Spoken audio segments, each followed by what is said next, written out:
in parts of Arizona on what could very well be the hottest day of the entire year. Yeah, we got hot yesterday. As a matter of fact, we didn't quite get to the 117 that we were thinking, but close enough. It was 116. And the question today is exactly how hot are we going to get across the state of Arizona? Good morning, everybody. I am Ron Hoon. This is Fox 10 Talks. We're the streaming show that just continues the information. You know what? The news doesn't suddenly stop at 10 a.m. when we wrap up our news. We have 2 hours of a good information flow all set for you today just to talk about what we have been dealing with here in the state of Arizona and when some of that relief is going to come. So we've been following the heat. We've been following the fires. With a temp today possible again, we're looking at maybe a 117, but we have potential records for a number of communities all across our state. And the reminders coming in from local fire departments and from other officials, you know, the things that you would normally do, even on a summer day, if it was more like 100. Or 105 are just going to stress your body so much at a 115, 16, 17, etc. Look, nobody wants to set any more records. And this, we think, is going to be the worst of it. So after today, then we're looking at a downturn. And as a matter of fact, we believe, let me just call up these weather maps and show you right here. After today, we think the temps are actually going to drop substantially. Instead of a 117 today, see that? By the way, the record's 112. We think that by tomorrow we'll be at 112. And then after that, we're going to get back down into the 108. Even the 107 to 110 range as we head into next week. But if you're watching anywhere across the state, here's what to expect. How about 105 up in northern Arizona in Kingman?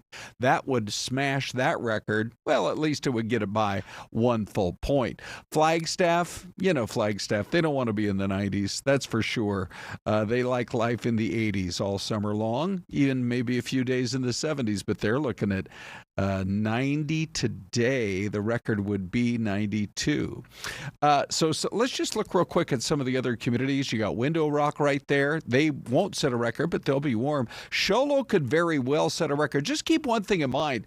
Pine Top Lakeside is almost 1,000 feet higher in elevation as you drive from Show Low deeper and higher up into the White Mountains. They could easily smash their record of 91 degrees today with a 95. Payson, it is going to be warm, but not record-setting.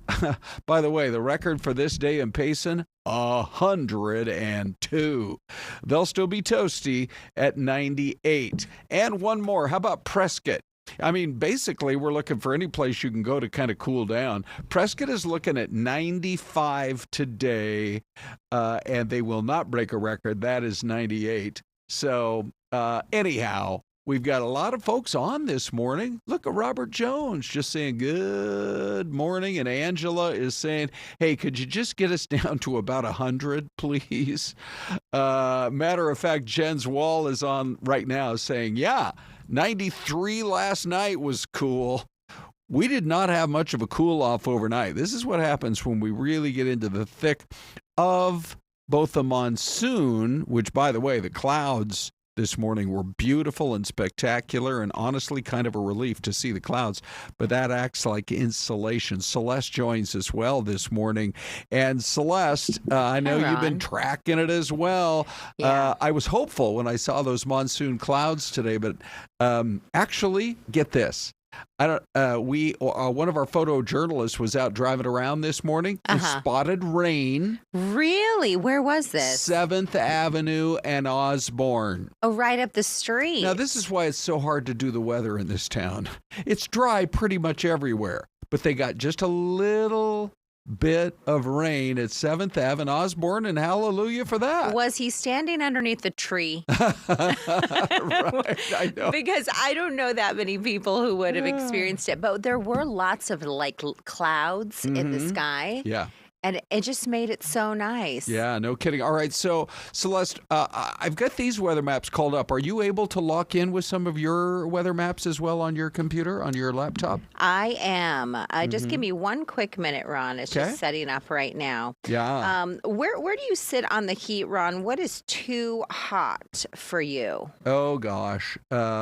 Here's the thing. You know, yesterday when it was rolling around 115 or so, I said to myself, I think anything over 110 just feels hot. Yeah. So I don't know. I couldn't really tell the difference between 111 or 112 versus the 115 yesterday. Yeah. I think part of it is mental. When you think we're headed to 118, you just prep your whole self for it. Yeah, you do. Okay, Ron, I did pull up our Futurecast map. Okay. This gives us an idea. We are already slated to be 5 degrees above our normal temperature today. So it's supposed to be 112. And we think, hey, that's a piece of cake. We can do that. Yeah. 112? Are you kidding me? We could roller skate and all that stuff in 112. We can tackle that as us, desert rats. Hey, 5th generation Arizonan, you're ready to go roller skating at 112. Thank you, Ron. But here's a look at the Futurecast. You mentioned kind of the cloud cover that we have seen in and around the state, and here's a look at the maps and where we're at right now. So by about 2 p.m. this afternoon, you'll continue to see those high clouds over the majority of the Phoenix metro area. Yeah. But you see some of those storm cells over Eager, Show Low, White Mountains, Prescott area as well. And Ron, this is hopefully going to bring a little bit of sweet relief to those crews working our higher elevations. Oh, man, that couldn't be better news. On that Dragon really Bravo fire. They need the rain. Yeah. All right, so we'll keep track of it today, but the clouds are coming in. It looks like more parts of our state are going to activate with the rain. And so, if you've lived here for a few years, you're familiar with it, that's for sure. We have a special guest, Celeste. Let's bring her in right now. Good morning, you Kenzie guys. joins Kenzie, us. how are you? Good, how are you? It's good to see you. It's great to see you both. Just running around this morning. I'm happy to be here. All right, so Kenzie, you, for the last day or two, you've been on this just heartbreaking story of a little 10-year-old girl named Rebekah Baptiste. For our national audience who are not familiar with it, give us a little bit of background and what we've been reporting on now over the course of the last 24 hours. Yeah, this is a very heartbreaking story, 10-year-old Rebekah Baptiste, and I know we have pictures of her, just a beautiful smile, a happy young girl. I spoke to the principal at her school. There she is right there, and you see she's holding a Star Wolfpack Award. They say she was a great student, just such a sweetheart when you look at her. That is her father right there. Her father and his girlfriend have been charged with first-degree murder, as well as multiple counts of child abuse, and that's just scratching the surface. We know that she was being abused for years. That's what the school tells us. Her school that she went to for 3 years in Power College Prep, that's in Phoenix.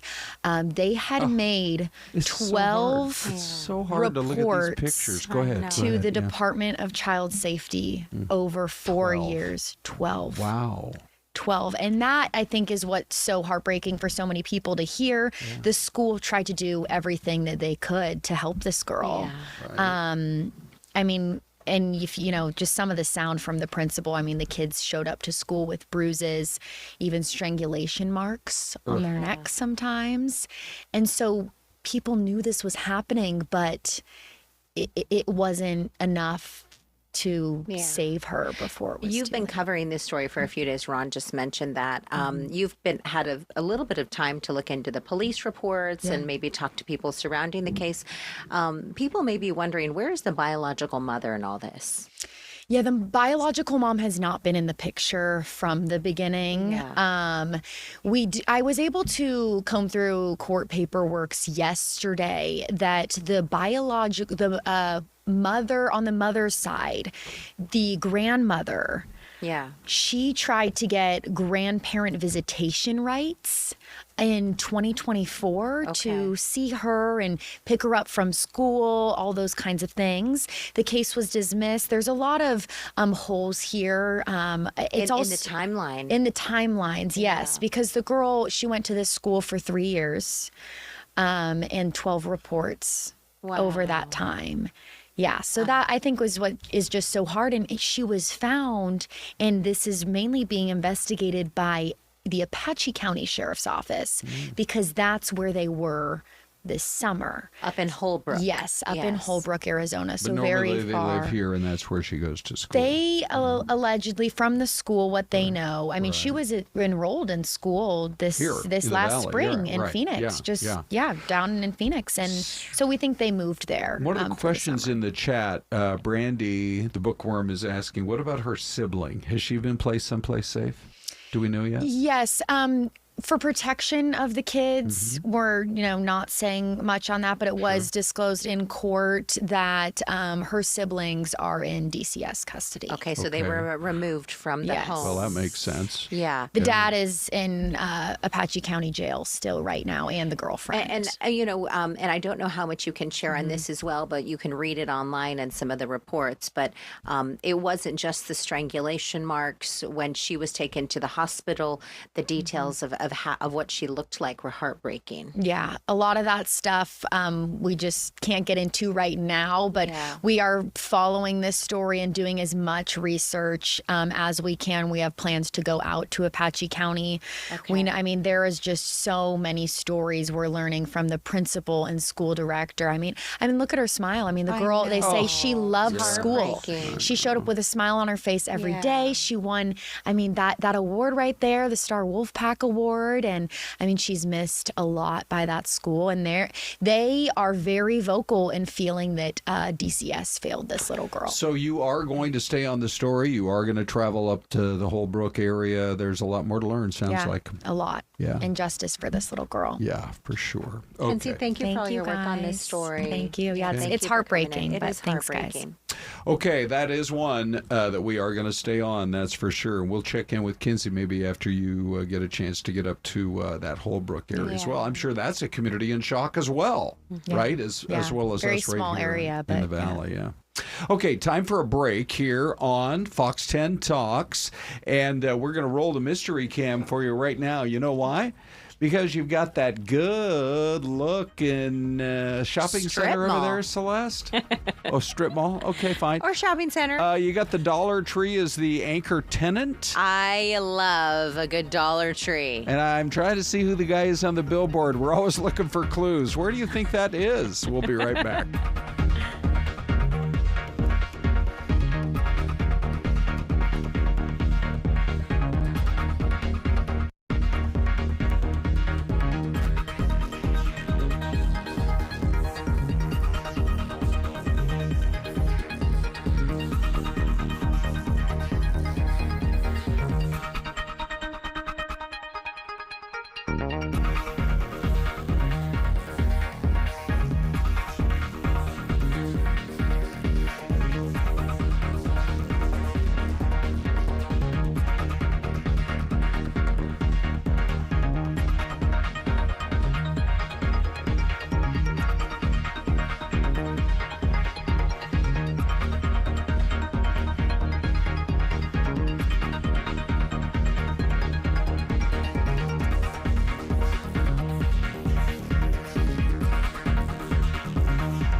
And we welcome you back to Fox 10 Talks. Ron and Celeste here, 10 to 11. Ty and Anita at 11. Des and I return, Desiree, at 11:30. 2 full hours. Where do you guys think this is?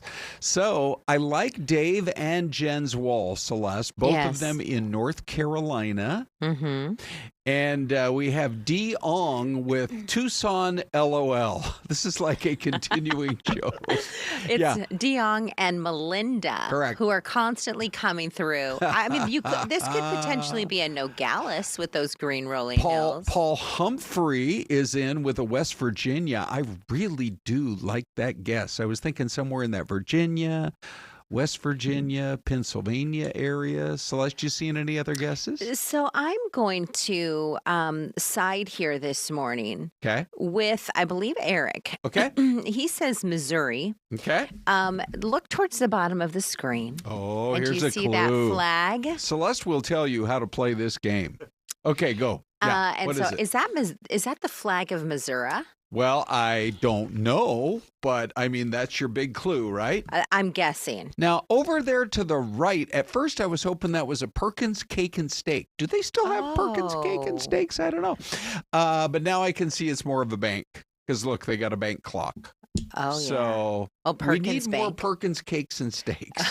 Anyway, okay, so you are going with Missouri. And I'm going to go with Pennsylvania. And here we go. It is West Plains, Missouri.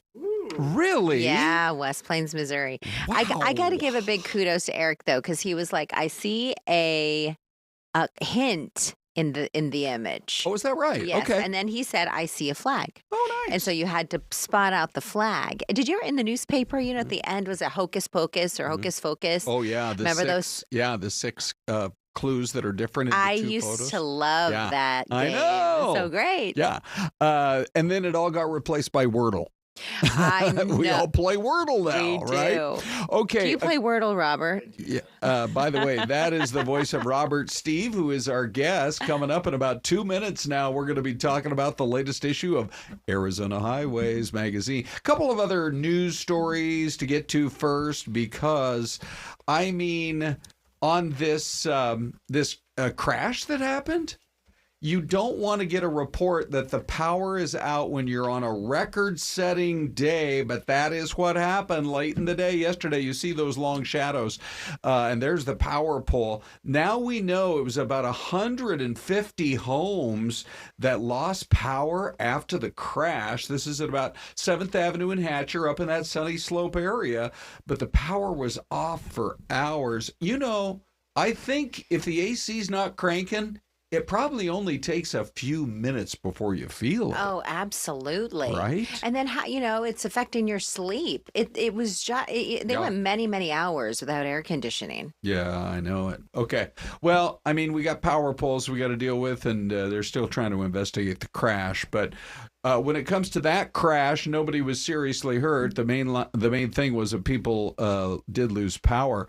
I don't think anybody was seriously hurt in this next one, but the video is incredible. Celeste, have you seen there's a guy driving down the road and there's an Amazon truck? Yes. And all he's doing is minding his own business. He's in the vehicle, the van, the Amazon guy. In the Amazon van. And here comes a car plowing right ahead, right for him, with a head-on. Wow. And he hops out of the vehicle. If you haven't seen this, it's scary. Nuts. Ready? So here we go. And there it is. So the driver of the car, at first we were wondering, is the guy texting or is he having a medical emergency? Guess what? He fell asleep at the wheel. Are you serious? Driving down this neighborhood. I mean, we're lucky he didn't hit kids I wonder in the if street or up on the sidewalk or whatever. And then now you can see how people are very quickly jumping into the situation in an effort maybe to try to save that driver. Fell asleep. This was Monday afternoon on this Ring Cam, and it's in Texas. We might have it on a loop. I think we might be able to show it to you one more time, but just, I mean, you got to, when you're out driving, whether it's in this town or you're in a little town in Texas, you got to have your head on a swivel. Yes. Because you just never know when you're going to be. Here it is. One more time. Watch. 3, 2, and then it just happens. Wow. And then just the aftermath. First, you got the truck driver, the Amazon truck driver, who just kind of almost flings himself out of the truck. And then you have everybody else who was kind of in the neighborhood doing what they could right away. Look, they're concerned for the driver. Yeah. Whew, boy. And it's a good thing the Amazon driver, sometimes those delivery truck personnel, they're looking down at clipboards or at their phone or, checking something else out. Yep. So maybe it's a good thing he looked up and was able to see this card coming so he could run out. Ladies and gentlemen, we bring Robert Stieve to you now. This is so great. Back when we were in our itsy-bitsy little studio that really barely had room for 3 people. Yeah, barely. But it was cozy. It was super cozy, that's for sure. It was cozy. But now, Celeste, go ahead and hold it up. The brand new issue is out. Yes. Isn't that a beautiful shot? Yeah. And I think, Robert, we were chatting about this earlier. People think of Arizona and they think we're just a bunch of saguaros. Yeah. But we have a lot more to offer. Yeah, saguaros and scorpions and snakes and sand dunes and 117 Correct. degrees. that part that we do have. Yeah, we don't deny any of those things, by the way. But there is a lot more. There is. And so you decided to do the backcountry issue. Yeah, it's thinking August, people are really tired of the heat and looking to get out and maybe do something before all your kids go back to school. But a lot of adventure in the backcountry. Okay, so we're going to cycle on a 30-second basis every one of these pictures that you shared with us today. So where is I got a feeling that's right at the top of the rim where Highway 260 comes up and meets the You rim. win, my friend. Is that Is correct? exactly where we're at up in this cover. Yeah, it's a beautiful area. We talked on air earlier this morning. It's easy for your viewers and listeners to get up there and get out of the heat. This is below the rim, down in a place called the Hell's Gate Wilderness Area, one of 90 wilderness areas in Arizona. This one a little more difficult to get to this spot, but if you can make it down there, you get to see Hagler Creek. Where is it? It's like when you're looking up you're on 260, as you mentioned, you look left, there's the rim. If you looked off to the right in the far distance, you would end up down in Hell's Gate It's Wilderness. rugged down there. Yeah, it is. And there are a couple of trails, but you have to have some chutzpah. Okay. I love that. Chutzpah. Yeah, I knew I came in here planning on using that. I was Okay, just waiting good. for the right Perfect. Word of the day. Where's this, Robert? This is down at the other end of the state, Chiricahua Mountains, down in the southeastern part of the state. Just a spectacular part of Arizona. Who took that photo, by the way? I believe that was Joel Hazelton. Okay, one good of job, our Joel. young Yeah. photographers. Wow. Okay, so you've got the national park down there, or the national monument, but some nice hiking to get out of the heat. Where's this? This is literally the opposite end of the state. This is the northwest corner up by Kingman. It's just, again, so unexpected. It just is one of those beautiful shots. Oh, my goodness. So is that in the Gorgeous. Wallapies? No, it's farther west. I can't remember. Yeah. I can't remember the name of this exact peak here, but we call those the other mountains. the other mountains. That's right. just the other mountains. The ones that you have to really work to get to, because that doesn't look like there's an easy trail. We have a question in the chat for you, Robert. Oh. Brandy the Bookworm asks, how do they pick the cover photos? How do they find these off the beaten path treasures? Oh, by the way, Robert, now hold that thought. Okay. Because these photos are going to Sure. disappear in a Okay. second. Just real quick on gotcha, that one. gotcha. Yeah. Thunder River on the left there in that image, a beautiful look at it. spot in the Grand Canyon, and we have to include the Grand Canyon when we're talking backcountry. This is in the eastern part of the state, the White Mountains. This is along the East Baldy Trail, very popular trail. You can use pavement to get to the trailhead, which is great, and then walk into the backcountry. Oh my gosh! I'm going into it. I thought, I already know my favorite, but now that I see that one right at sunset, Yeah, beautiful shot. okay, so that's not far from the Sunrise Ski Resort. Very close to Sunrise in the little town of Greer. Yeah. Oh, we love Greer, that's for sure. Okay, a couple of more photos, and then we will answer your questions, Robert. Yep, this is up on Mingus Mountain. So if you're familiar with the Jerome, you just head uphill from Jerome, and there's a beautiful little recreation area up at the top of the mountain. Some really nice trails up there, pretty easy trails, honestly. You got to catch it within a week or so of a rainstorm. Yeah, it's a seasonal, right? absolutely. It's a seasonal waterfall. Obviously, our photographer paid attention to the forecast and made it out there and was sitting there waiting. And there we go with the recycle. So, Celeste, let's go back to that first question. So it was Brandy the bookworm that asked, and this is very appropriate since we have this image back up. Yeah. How do you guys choose these photos? That's a really great question, Mr. Bookworm. It's Ms. Oh, Ms. Yeah, Miss Brandy. Brandy. Oh, I'm sorry, Brandy. Well, these days you really can know, Well, I just screwed that up, I guess. But it's a great question, Brandy. I mean, we it's an embarrassment of riches, honestly. We try to look at it over the course of the year in terms of what landscapes are we covering. We think about the seasons. We don't want to put a hot desert scene on the cover in August, but we kind of have a portfolio in mind, like those photos we just looked at, and then try to find something that might jump out as a cover. I wanted to mention real quick, Ron, I know we just have a couple of minutes left with you, but in your magazine, we talk specifically, and I was looking for the page, back in the 1950s, there was a hotel at Sky Harbor Airport. Yeah, it's really cool. It is like the Jetsons, it's this great, and we have this little history page every month in the magazine, and we're always looking, we usually start with a cool old photograph. Here it is. Ron, you want to throw that up? And I know it's a little far, but there it is right there. You can see Piestewa and Camelback in the distance. So it gives you an idea that it was maybe like where Terminal 2 was at one point, or like. Yeah, and you see things like that, and it's always a little sad to think that it got plowed down for some other expansion of the airport, which of course we need, but great little bit of history there. It's amazing.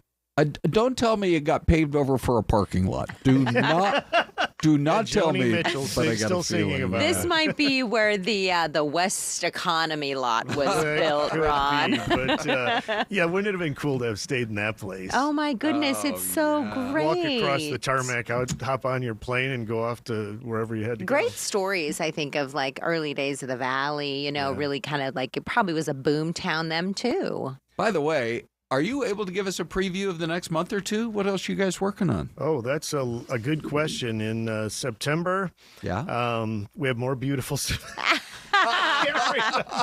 October. Let's skip September. It's we're going with autumn leaves in October. Boy, this is embarrassing. I don't know. We're shipping the October issue. Ron, give me a break. Well, here's the thing: is that you're working on a book too. Yeah, so thank you, you're very Celeste. busy, my friend. friend. And I know Brandy's going to be happy with whatever we put on. For sure she will. Robert, thank you. Our once-a-month guest. We love it. Thanks for hanging out with us. Thank you, Robert. All right, time for a break. We'll be right back.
Hello, everybody, and welcome back to more of Fox 10 Talks. It's Ron and Celeste here, and we are really enjoying just hanging out with you guys this morning. Curtis is on today. He's like iced coffee this morning only. Thank you very much. Right, and so is Dave Brousseau. He says, for real, in parentheses, ice coffee. Yeah. Lil Philosophy is asking if this is Minnesota. We're not entirely sure because, this is just a beauty shop that we have for you this morning. Look at those two lucky golf carts. You got a bunch of happy golfers out there. You know, we showed that picture earlier this week. Oh, that's New Mexico, Ruidoso. Very cool. Okay, anyway, we also showed you the picture from Bella, our beloved Bella, who joins us most days here. She's on vacation, and it was sweatshirt weather in Seattle earlier this week. So there are places where they really are cooling off. Where it's very nice, cool. yes. Yeah. Any other comments you wanted to highlight here? We've got Charles David. Can't wait for cooler weather to do more exploring on the heels of having Robert Stieve in here with us. Yep. I think Jen's Wall might be doing like a dab. I don't know. She put up like a dab emoji. Ron, remember that? Sure, of course. All the kids were doing it for a while. Yeah, for sure. Okay, let's. I'm going to pop up our poll question because if you haven't voted in it yet, we would love to get your input on it. The president has announced he is instructing the Commerce Department to do a new census that removes illegal immigrants from the count. If you grab that QR code, we will update you here in a few minutes. But basically, your options are he's wrong. People who live here, documented or not, should always be counted. Your other option, he's right. We never should have been counting anybody who is in the country illegally. So join on in and let us know what you think about that. Now, we'll have more details on that story, but I did think it was really interesting that we did get, Celeste, a little preview. I don't know that you can lock this in, but until we actually hear from the White House. But Vladimir Putin actually said, they're going to do a face-to-face, which would be the first time in many, many years. I think I realized they talk on the phone, President Trump, along with the leader of Russia. But he says it may be happening next week, and a possible location would be the UAE. I guess maybe you're looking for a middle ground somewhere, and there have been some other negotiations that have been going on right in that area. Yeah, I think so. And they're going to continue, I think, and I think it's an important time to talk about this too, Ron, with all of the trade tariffs going on. Those have gone into effect today. Yes. Except for in the countries where negotiations are fully ongoing. Yeah, if they're talking about the announcement from the president yesterday about how serious he is. Semiconductors have got to be made, and this is almost a national security issue, but they have to be made in this country.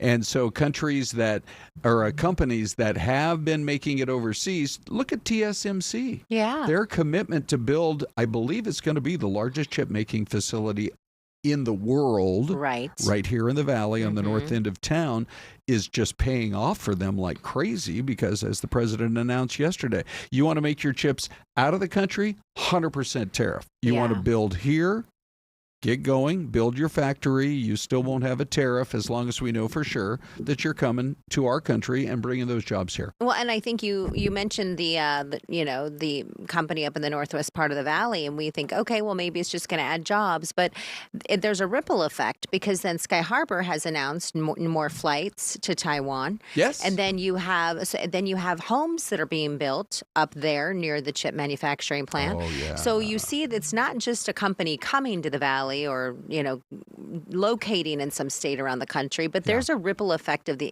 what it brings to the economy, homes, jobs, flights, things like that. Where do you think we should have our next nonstop flights? So just we have London, we have Paris now because Air France. First, it was an experiment, and now I think they're flooded with people who want to fly from here to there, or vice versa. That's been a home run for them. And now we have two different airlines, China Airlines and Starlux Yeah. that are both going to start flying to Asia nonstop to Taipei. Where do you think we should have the next one? Do we have a direct to Tokyo? No. Yeah, that Is might that your be. nomination? Who loves sushi? I mean, you know. You can get it less expensively than that. Well, they have, I've never been, but I hear they have like sushi restaurants in the subway. And so like built into the subway system, which is normal. If you think, for us, we think of subway, we think of like, New York, and they got, it's dirty and they got rats in there and all kinds of crazy stuff. But Tokyo, I hear, is a very clean city. Yes. So Okay. maybe like a Tokyo or maybe like, is there a direct to Norway, to Oslo? Yeah, I like one to Norway. Talk about planes, trains, and automobiles to get there the other day. Yeah. I think for me, it's very close between Dublin, because there are so many people of Irish descent here. 20 to 25% of the whole valley has Irish We have descent. the Irish Cultural Center We here. sure do. And Yeah. it's such a great country to go explore. And it's a little easier to get there than deeper into Europe. But I think it's between them and Rome. It would be nice to get a nonstop into Rome. A direct to Rome, yeah. And then we get to meet the American Pope. Correct. If he knew Ron Hoon was coming, Lord Hoon. You think I couldn't get an audience with Pope Leo talking some White Sox baseball? All right, let's get back on track here, because this is the big story of the morning regarding the president. He just announced this morning via a post on social that he wants the census now to be done and only count people who are here in the country legally. And it's not clear how quickly he wants this to be done. But he said he instructed the Commerce Department to immediately begin work on a census using the results and information gained from the presidential election of 2024. And so it sounds like, the actual census is a big old job that they do once every 10 years. They hire a lot of people. Yes. That you can do it online. You can fill out paperwork. They have people that will come and knock on your door to ask you a few questions with their clipboards or with their laptops or whatever. But it sounds like he does not want to wait till the next cycle, which is 2030. He wants this done, he's saying, immediately to the Commerce Department to basically, I guess, cross-reference whatever work they did in 2020 and try to determine whether or not, what is the percentage of people who got counted who either may not be here any longer because they've self-deported or who got into the country illegally in the first place but are still here. Well, and I wonder if people answer correctly. Answer honestly. I mean, it's honor code. Like, it's just like, hey, I'm going to ask you a question and you just answer me. And like Dave Brousseau in here, and I just asked you, Dave, he said, I worked in Tempe call center for the 2020 census. So Dave, Dave, if you have some thoughts on that, we'd love to hear what that was like. I asked you in the chat box, what was that like? He said, absolutely crazy at times. Dave, thanks for responding. He says, there were times when it was nonstop back-to-back calls and not everyone was friendly. And that's my thought is that sometimes people don't like to be asked those types of questions a lot of times. Yeah, that's a good point. By the way, the 14th Amendment requires, quote, the whole number of persons in each state to be included in the census count to determine how presidents and members of Congress are elected. Now, if you're here illegally, you cannot vote. Those are the rules anyway. And so you have, this is really, I think, more of a battle over all of the, counting when it comes to congressional districts. So let's go to the poll question. Really, those numbers have not changed very much at all. Look at that, would you? So more people voting, but we're still at an 80-20 ratio. I'm going to call, hold on. Do we have the YouTube poll question in there? We're just going to go straight to Big D. Big D. Okay. This button isn't working. Oh, okay. Weird. Yeah. I can show you. Okay, can walk here you he through comes. it. Okay. Cool. Whoa. Okay, now we can hear you. Go for it. Okay, super. So on YouTube, it's much more evenly matched. He's wrong. People who live here should always be counted. Is at 45%, and he's right. We should never count anyone here illegally. Is at 55%. Let me read you a couple great and really thoughtful comments that we got. Lena in Chandler says, the point of the census is to understand who lives where, not to dictate who is a citizen. The census will not be useful if it is conducted based on bias and not statistics. Tony Cartland in Glendale disagrees. He says, I believe that counting individuals who are not legal residents would be used to influence or manipulate government resources away from those who are legal citizens that have earned the support of this country. My family is part of the American story of immigrating to the U.S., but did what was expected to garner citizenship and all that comes with it.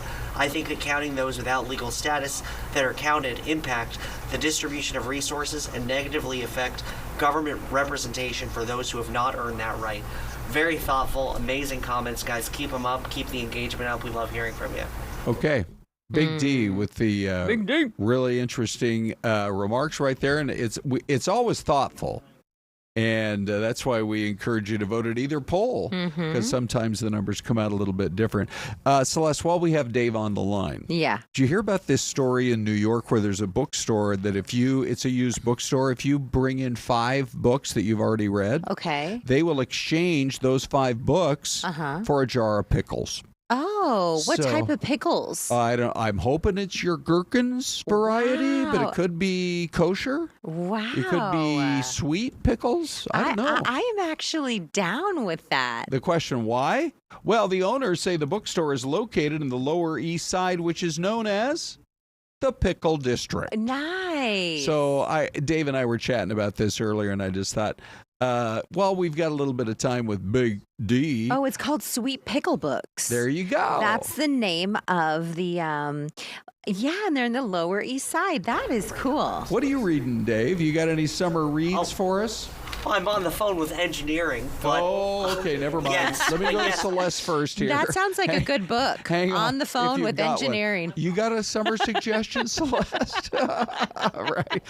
Wait for the audiobook version of I'm on the phone with engineering. That sounds like a great read. Okay, here he is. Go for it. So the book that I'm reading right now is called The World's Worst Assistant. It is by Sona Movsesian. She's the assistant of Conan O'Brien. It's a very funny book. I love it because I love the podcast Conan O'Brien Needs a Friend, and they talk about it a lot on there. So Well, the that's my title- summer read pick. Yeah, you had me at the title right there. The World's Worst Assistant. That is brilliant. All right. Hey, if you guys want to join the chat, got any good summer read suggestions for us? We got a break coming up right now, but we'll be back in 2 minutes. We'll be right back.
All right. First of all, there is an update on the YouTube poll question. It's still running about 55%. The president's right. We shouldn't be counting people here illegally. 45% saying he's wrong. People who live here should always be counted, whether they are documented or not. So you can cast your vote either way on that one. In fact, I'll just look at the other one. Still running 80-20. Very consistent. Celeste, let's just see. What you said you're still looking for a book. Huh? I'm looking for a new book, but Brandy the Bookworm, she just may have piqued my interest. Okay. I'll tell you about the one I just finished, but Brandy the Bookworm in the chat said, so many books I'm currently reading, the Chosen series, but I suggest Nora Roberts, which is drastically different on the other side of the spectrum from the Chosen. Sure. You know, one's Right. about Jesus, the other, you know. Yeah. Nora Roberts is about, and so she says, Nora Roberts called Three Sisters Island Trilogy. And Really? yeah, I might be able to get into that one. I just finished one called The Alice Network Okay. by Kate Quinn. Yeah. It's the second book that I've read from her. The first one was called The Huntress, and it's all about women. They're historical fiction, which I love. It's about World War I, World War II, the women that were recruited in Europe to be spies. Whoa. And they would... Wow. and It's so a 3-part series? no, she's written a number of different Oh, books, oh, oh, but it's the okay. same type of thing about the women, Yeah. female spies. Ooh. And it's really, really good. And That's- then at the very end of the Alice Network and the epilogue, she talks about this is really, this person was real, this person was real, this was a fictional character, but based on this person. Yeah. And wow, what a read and what a crazy time for women in military, first of all, because they were so unsuspected to be to be a spy. The irony is I'm in that post-World War II era as well. I'm reading, it's called Brandenburg Gate, and it has to do with a guy who you think he's a spy for the Americans and the Brits, but is he a double crosser? Is he still is he working for the East Germans? Oh. Back when the wall existed? Yes. That was their spy network was called the Stasi or the Stasi. Uh-huh. And he's trying to get his brother freed from jail. And first he's got his brother's wife and kids, and he's trying to sneak them out of the country. Oh. They're currently like meandering to try to get across the border. Yeah. And then he's going to go back and try to save his brother. It's really interesting. Wow. There's a lot of good. That one's called Brandenburg Gate. How many pages, Ron? Ron historically likes to read long. Correct. Yeah. I count them in hours anymore because it's an audio book. It's about a 13-hour book. I guess that would be about 400 or 500 pages. Yeah, something maybe. Like that. Yeah. All right. So, Celeste, we have a retirement to announce today on Fox 10 Talks. And I'm sweating. My palms are sweaty. Congratulations, Celeste, on your unexpected retirement. No, it's none of us, but it's a big name. Although it's somebody, I'm going to go right to the video here.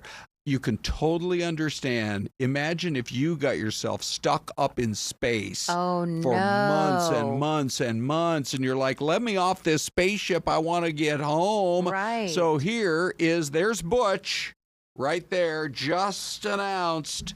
Butch Wilmore is retiring less than 5 months after the whole fiasco. Good for him. So you may remember that he, along with Sonny Williams, piloted the first crewed flight of Boeing's Starliner spacecraft, which now, of course, is, I don't know. It's in the category of, man, how could you guys not get that thing set and ready to go? No kidding. So gained attention because of all the issues, so much so that they were really literally frightened to be able to use any more of the Starliner technology or spacecraft to get them back. And it took forever. So unfortunately, they were supposed to only be up there for a couple of weeks. Instead, it drug on for many, many months. But Butch announced today it is time for him to call it a career and hang it up. Nobody wants to get stuck in space anymore. No. Not like that. I wonder, speaking of books, if he's going to write about it. Oh, I hope he does. Maybe he writes about it. Oh, I believe we have, Ron, some sort of Yeah, it's something else, but I got you. But anyway, go ahead and finish your thought. I was just going to say, I mean, obviously he may write something now, but it'll be released a little bit later. He'll kind of hold it close to his heart, and then just wait a second because it was very controversial. We want to know what was really going on up there that whole time. And don't tell me there weren't days where you were angry that you were stuck up there. Are you kidding me? Right. They totally put on this very pleasant face and everything, which is great for the company and the government, whoever else was in charge. Sure. But Ron, hold their feet to the fire. I do say, whether it's at a NASA level or at a Boeing level, some people need to really be held responsible. It was ridiculous. By the way, what you heard in your ear Big D. is a report that we're going to have at 11:30. Oh, gotcha. A little bit later today. Okay, that's called a deep tease. Deep tease. But Celeste, let's talk about Thank you for the hearts, story that you had on this morning of the Airbnb guest. Oh, have my you ever stayed in an goodness. Airbnb? I have stayed in Has an Airbnb. Has it been positive experiences mostly? Most of them have been very positive. Okay. Clean. Okay. Very accommodating. All right. Yeah. Well, here's the story. As you well know, it was your story of the day. So the guest said that the host where she stayed tried to make her pay for damages she didn't do. The lady from London said that the host used AI to manipulate photos claiming major damage to the New York City apartment. She thinks the guy did it because she had booked for 2.5 months, but left a couple of weeks early because she felt like the neighborhood where she was, Celeste, wasn't safe. Right. So she denied the whole claim and showed different photos, maybe that she had on her own phone. I don't know. But Airbnb sided with her. Well, here's the thing. That's the difficult thing about Airbnb and VRBOing in an area where you're not familiar. Right. Because you don't know what the crime rate is like. I mean, you could Google it and things like that, but that can change. But you can kind of, you're guessing kind of a little bit. You know what I mean? And so you're hoping that it's a great part of town. Yeah. But you don't always know. Right. And so at least with a hotel, I think you know exactly what to expect in terms of like, a Marriott, mostly the same, Hilton, whatever company they are, mostly the Fairfield. You know what I mean? Sure. I've been to one before. Yeah. I know what to expect. Have you had any problem with an Airbnb at all, or maybe even like a positive experience? I have had a really nice, I had one Airbnb in Prescott Valley. We went up there for a soccer tournament. Oh. And I let the lady know, hey, we're coming. She asked, are you just business or pleasure? And I said, we're coming up for a soccer tournament. So it's half and half, depending on if we win. Yeah. Did you take pictures when you were there or not? I don't think I took photos, but she was very pleasant. She's like, you know what? She's like, I used to coach my daughter's soccer team. I'm going to give you $100 off. And so she gave us a deal. Okay. So you never know, like if the host is going to be, very, very cool like that. Speaking of positive interactions, yes, I'm at the drive-thru with my grandkids yesterday at McDonald's. McDonald's. And the app wasn't working, and I was getting so frustrated because I knew it was going to be over $15, and one of the features is 20% off if you order $15 or more. So let me ask you this: the app wasn't working. Was the ice cream machine working? I didn't find. I didn't ask about that. Okay. But I'm sitting there, and I'm sorry for the lady that was behind me, but I'm like, I've tried the app 3 different times. I know I get 20% off. Did she give it to you anyway? She did. Oh, good. Yeah. So she calculated. She said, I'll just take one of those. It was a burger or something. I'll just take that off, and it'll be roughly about the same. So way to go, McDonald's. Did they get Happy Meals? No. Okay. Actually, this was more of a burger run, but we did get a couple of the $6 meal deals. Wow. Have you tried those yet? I have not. Celeste, I have not you're missing a big part of living. I have to say, if missing those. I haven't eaten at a McDonald's in maybe 30 years since I was a kid, when I was 5 or maybe 1. What did you... Seriously? You haven't been there in 30 years? It's probably been 20. Okay. It's been a long time. What do you do when you want a hot apple turnover? I don't. Do they still have those big Do they still have hot apple turnover? By the way. I'm not sure. We're not sure. Talk about putting him on the spot. Brian says yes. Okay, good. Well, by the way. What do you do when you want a McRib? There's the author of the new book, by the way. I'm on the phone with engineering. I think that title's brilliant. Sounds like a bestseller. Yeah, for sure. All right, we're almost running out of time, but let's just talk about a couple of our other big stories this morning, Celeste, including Sherry Nevada Pop has sent. I can't sign off today before we go to Sherry. And look at this. Ready? Okay, so she is from day one. She has been one of our most loyal viewers. And look, there's the walking away shot. Of I'm a Fox 10 talker. I love it. And then, so Dave, do we know, is that Sherry who's looking at the camera or is that Sherry who's modeling for us? Hang on, let's go to Dave. Here he is. Both. She was looking in a mirror, so both angles is Sherry. Okay. You know, Big D, he's got to be ready. Like, he cannot be doing anything weird. Correct. Because we just go to him on a whim. Dave, you are truly the best. I know, he is absolutely the best. By the way, can we just say, so Ron and I were sitting. Yeah. We're desk mates, kind of. We look at each other. Yeah. I look at Ron yesterday. I just want to say thank you to all of you in the chat who, one, wanted the shirt, two, are a part of this amazing community, and three, are sending in these photos because we're able to look at these photos. And for us, like, you know, I get to look at Ron's mug all day long. Yeah. But we don't get to see yours. Yeah. And so I looked at Ron yesterday and I said, how cool is it that we now get to see what y'all look like? And we know that you're real people, not just behind this like name, this handle in the chat. And so it has been one of the most fun experiences, this stream, launching it, Ron, from the closet to the stream. Yeah. And now we get to see your mugs, your face, your beautiful face. Who knows what's coming next? Although I think we Ron, do. Oh my God. What's coming next? Well, because we believe we're going to be getting some more shirts. That's the rumor. Oh, yeah. Oh, hold on.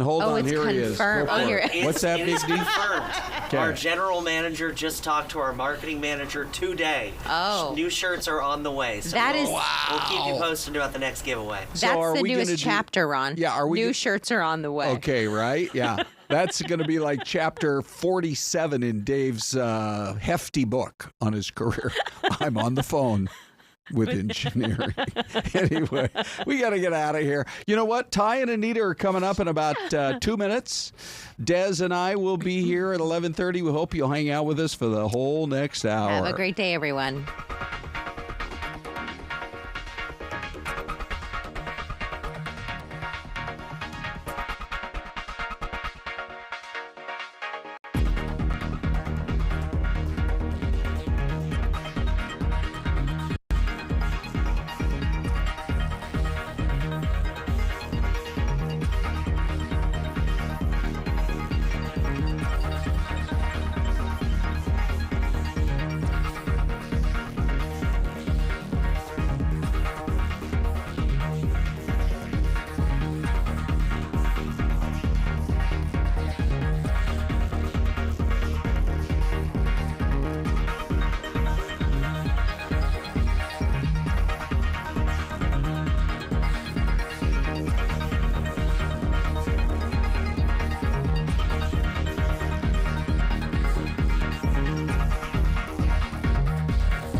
11 o'clock on the dot. Welcome in, everyone. We continue Buxton things rolling. Talks continues with Ty, Krystal. Yes. Good Hi, morning. everybody. And Hello, Anita. hello. I'm here. Danielle just walked in to the newsroom, and she's like, "Oh, it is hot out there." It's hot out there. And you just said what's the temperature right It's now? 108 already. It's 108 officially at the Phoenix Sky Harbor Airport. And when Disgusting. it's this warm, this early, Yeah. you know it's going to be a scorcher, right? Yeah, well, there's like a rough rule of thumb that about midday you can usually add like 8 to 10 degrees on for your high of the day. So the fact that we're already at 108 is not faring well for us. So we're looking for what today, 118-ish? 117 is the official forecast high. Oh. Yes, yeah, not great. So the good news is this is the peak, and then we'll start to go down from here. Does that make you feel any better about what I'm telling you? Okay. You mean like 118 is the peak or 108 is the peak? No, nice try. Very nice try. I'm trying. I'm trying. This is a look at the records that we tied or broke yesterday. So yesterday we tied the record in Flagstaff at 90. Prescott hit 99. I feel like those are a couple of the markers I always think about. Is if like Prescott, Pace, and Sedona hit triple digits, we know it's hot. If Flagstaff hits 90, we know it's hot. Those are generally like the thresholds I like to look at to be like, okay, yeah, this is rough. You can see that Phoenix, we hit 116. That set a record. The previous record was 114. So all over the map, we had records. Real quick, can we just talk about Toozy Goot? That has to be the most fun name. I want to move to Toozy Sometimes I Goot. say it, I'm like, am I saying it wrong? But Does anybody live in Toozy Goot or have relatives and or friends in Toozy Goot? I We just would wanna, love like, to hear from message them. You know, like when you write a letter, Yeah, and it's they're like Toozy Goot. Toozy Goot, Goot. Arizona. That's going just to be fun your new say. nickname, Ty the Toozy Goot. Ty Toozy Goot, Oh. Arizona. Wow. Yeah. Anywho, sorry, I just Here's my concern. okay. We're breaking records. Yes. And then next year we break a record. How high can we go? It's concerning. Well, have you considered walking on the surface of the sun? Oh my goodness. Yeah, it's been rough. The last 2 years have been record-setting in July. Is our camera color a little weird? Or is it the screen? I think it's the screen. No, you look a little. like a little You blue. look a little washed out. No, they're like blue. That's just what it made me think of. This This one's a one little looks more- better. Yeah. Hold on, let's look at you. That- Oh, a little sickly. It's like more. It's a little gray. So you better go get checked out. What about this Is one? there a doctor in the house? That You're one? okay. You're good. Anita looks good too. Okay. It's just you. Oh, yeah, you Do do I really look look this way? sickly. Who knows? All right, sorry about that. Go back to the graphics. Okay, so here's a look at the current temperatures around the valley. We're at 108 in Fountain Hills and at Sky Harbor Airport. Now, just to take note, there are spots like Mesa, Peoria that you see at 110 and 112. Those numbers may be accurate, but they're not quality controlled the way that like the airport locations are, which is Scottsdale, Chandler, Phoenix, and Buckeye. So just sometimes those numbers are slightly inflated, just a heads up there. But the Sky Harbor one, you can always go by 108. People are like, you look purple, Krystal. Yeah, I saw I know. So there are the current temperatures. It is 11:03, meaning we've got a lot of warming still to go. If you look at the extreme heat warnings that are in place, it's pretty much all over the map with the exception of northeastern Arizona. But Yavapai County, below 4,000 feet, and Mojave County until tonight are under those warnings. And then, of course, the areas that we already know about are like the valley as well as areas farther to the south. So most of Arizona is under this extreme heat warning through the next, 36 hours Yeah. or so because of how bad the heat is. And also the cumulative impact, which I think people don't think about as much. They just see like the number. But it's also that each day we're getting very hot, and then each night we're not cooling that much. Like we set a record this morning for our morning low, meaning it was the hottest morning on this date. And so your houses, your AC is working harder to keep it cool longer. People who don't have access to ACs, their bodies are getting more impacted by it. So that's why they put this warning out. The only people that like this right now, APS and SRP. Yeah. That was funny. Those utility companies. Yeah. That was cute. I always have that hope that, okay, by August, my SRP bill will start to go down. Oh, But that's what I always say too. not feeling I like was that's just gonna happen thinking this year. about that. I cannot wait in a bad way to see what that bill is going to be like. Yeah. I actually should check. You can do like the daily usage check on your. Do you have APS or SRP? I have SRP. Oh, I have APS. Oh, okay. Mm. Anyways. Sorry. I don't here's a even look. look. I don't look. I let Johnny handle it because I don't want to Wanna look. hurt your heart. It hurt. It does. Here's the Thursday records compared to what we are forecasting. So 117 is the official forecast today. 112 is the current record. It was set back in 2012. So we're going to smash that one.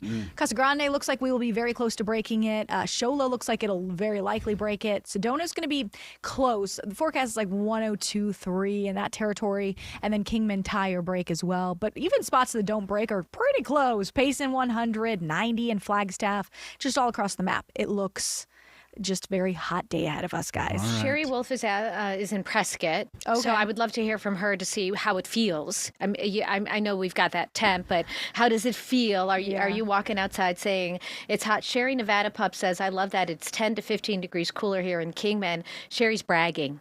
Yeah. That's a big difference. I agree. We talked about it a little bit this morning. At what point does it start feeling different? Like 100 to 105, 110, 120. 118 really makes me panic. Yeah. Well, our hottest on record, I think, is 122, I believe. And I'm not sure if there's a big difference between 118 and 122. Like that whole bubble is just very hot. I think anything over 110 starts to feel pretty rough. I think you're right. I noticed somebody just asked if I've noticed that the hottest temperatures are shifting, like from June to July to August. In the last few years, July has tended to be the worst of it. But this year, it definitely has been a slide to like late July and into August. What does that mean, if anything? Well, I mean, a couple of years a trend does not make. So, you can't say anything specific. But I can say as a whole, if you look at the records that we are setting, most of them have been since the year like 2000 or so. So the last 2 decades, there has been clear warming across the state. Obviously, there's a variety of reasons for that. Our climate as a whole is warming, but also the urban heat island effect is very impactful for the valley. So temperatures have gone up in that regard too. All right. Well, Krystal, thank you so much. Yeah. I know you got a lot of stuff to do, so we'll let you go, but we appreciate you coming in and bringing us, Not about guess. This, but good to talk. I know every time I say like, thank you, Krystal, after her weather forecast, I'm like, do I really want to thank her? Actually, I thank you for doing your job, but not for bringing us those numbers. No, the best part is when I'm still on camera, so you can't see his face, and he's sitting there like so mad at me. I didn't do it. But you know what? At one point, he was in your shoes. I was. Yeah. And we all probably... the years of payback, now I get to... Yeah. I was like, that's how you do it, huh? We You're probably like, gave him a harder time than we give you, though. Yeah. We probably like you a little more. Oh, wow. Well, Ty. Okay. What is it? What it is. What's your nickname? Toosie-Goot. Someone was asking where Toosie-Goot is. Yeah. It's just north and west of Cottonwood. Toosie-Goot. Toosie-Goot. It's the national monument up there. So Toosie-Goot, Arizona. Yeah. All right. Okay. All right, we're going to continue on. Krystal, you can jump out. All right. We don't have any video to cover you, so you can do what we call a hot walk out of here. Hot walk. Get some color on that gray face of yours, okay? All right, so let's talk about this because we got a press release in this morning talking about some poaching that is happening in Arizona. And we actually have someone on Zoom here this morning. I want to introduce you to Aaron Hartzell. He is the regional supervisor with the Arizona Game and Fish Department in the Region 1. Aaron, thank you so much for taking the time to speak to us this morning here on Fox 10 Talks. Can you give us a brief rundown of exactly what happened? This is a poaching case involving some large animals, including elk. Yeah, good morning. Thank you for having me on. So a couple weeks back, we had several different poaching incidences. The first one happened on July 20th, where we had 3 cow elk that were poached. And all of these happened up in Game Management Unit 1 near Big Lake and in that surrounding area. So it's a high use area. There's a lot of people running around up there, this time of year especially. So we feel that there's people out there who either saw or heard something that could help us, to try to apprehend, the people that were responsible for this. And then on July 27th, we had 4 more elk that were killed illegally. In all of these cases, and these were 3 cow elk and then 1 bull elk that was killed. In all of these cases, nothing was taken from the elk, so all the meat and everything was left to waste. And then additionally, on July 27th, on that evening, we had 2 bighorn sheep rams that were also poached illegally. So obviously this is done by somebody who's, not a hunter or anything associated with that, who was just out killing wildlife. So do you believe it's the same person, Aaron, that's responsible for all of these quote unquote poaching cases then? There's a chance that it could be somebody who, went out a couple weekends in a row. Obviously, there's a time lag between those 2, of a week. But a lot of the, what we see on the ground, a lot of it is similar, with nothing being taken from any of these. All of them were in relatively close proximity to one another. So there's a high likelihood likelihood that it was the same individual or group of individuals that was involved in both situations. This isn't the first time you guys have dealt with a case like this. Obviously, you've investigated similar poaching cases, or one would assume you would have. Why do people do this? What have you found in the past? That's a good question. And most of the time I can't understand it, do it for what they consider fun. I don't know. I don't know what would compel somebody to do something like that. So. And Aaron, you guys are offering a reward for someone to come forward. Talk a little bit about putting that money up and what you hope will come from this. Yeah, for sure. Right now we have up to, $20,000 for information that could lead to, the apprehension of whoever was responsible for some of these acts. Some of that money is through our Operation Game Thief program. Which is a program that's led by our department for people to, be able to call in, remain anonymous, and be able to share information about wildlife crimes that they're aware of. And then the Arizona Elk Society and the Arizona Desert Bighorn Sheep Society also put some money in towards this reward to try to see what we can get for people to report these people.